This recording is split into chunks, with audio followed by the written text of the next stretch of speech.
Hi there, my name is Rayne Kwan. I'm 16, a student, and a sexual education and gender-based violence activist.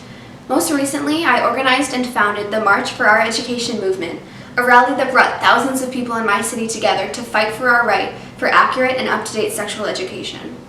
Throughout this experience, I've received the same question dozens of times. Why do I care so much? People say that sure, sex ed is an important issue, but it's not life or death. Well, I think that statement demonstrates a significant breakdown of information, a fundamental misunderstanding of the power of education. Quite simply, sex ed can be the difference between life and death for hundreds of thousands of girls worldwide.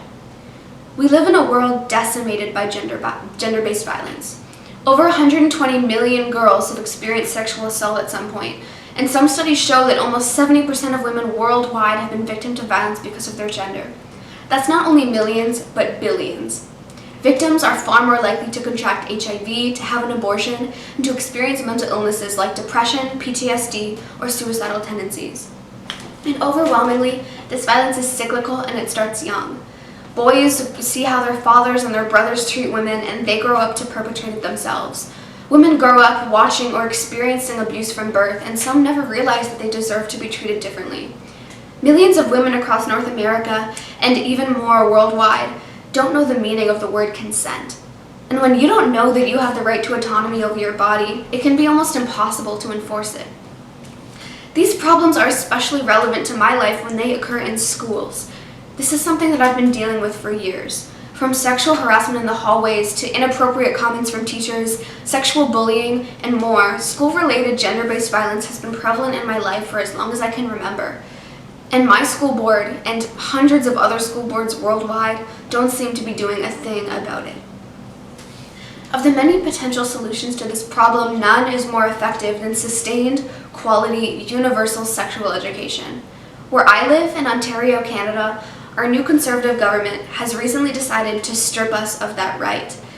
They've recently released a statement that starting this fall, we're going to go back to a curriculum that was last updated in 1998, before I was even born. This curriculum doesn't teach about gender identity, same-sex marriage, or the idea of consent, and it goes against the advisory of hundreds of educators and mental health professionals. Education on these topics is absolutely essential to the prevention of gender-based violence, especially when you consider that queer women and non-binary or genderqueer femmes face violence at a highly increased risk. Education leads to acceptance, and acceptance and tolerance are the biggest aids in the fight against gender-based violence. So this begs the question, if so many people are telling our leaders that sex education is important, scientists and educators and experts and parents and thousands of students, why is it so taboo? Why, even in a historically liberal country like Canada, do we still shield our children from the words vagina, penis, and consent? I believe that there are a few answers to that question. The first answer is simply ignorance. Ignorance about what these curriculums will be teaching, ignorance about women's bodies, ignorance about gender. When all of these new terms and identities are taught, some people begin to feel like the world is changing too fast for them to keep up. To try and hold on to that security, they become hateful of afraid of the things that they don't understand, and they try to resist that change. Luckily, this is something that education can help. As children are taught, their parents learn too. As our schools and our societies normalize things like different sexualities, the naming of body parts, consent, the idea of rape culture, and gender identity, this ignorance will only dissipate over time. But we have to take that leap. There's another reason though, one that is a lot more serious than ignorance. As the cliche goes, knowledge is power. And as knowledge is given to women and other oppressed minorities, this upsets a power imbalance hundreds of years in the making.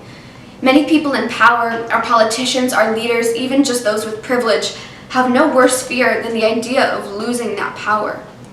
What could be a greater threat to those whose power stems from the patriarchy than a generation of women knowing how much power they have? What could scare homophobic politicians more than millions of educated children just waiting to vote them out of office?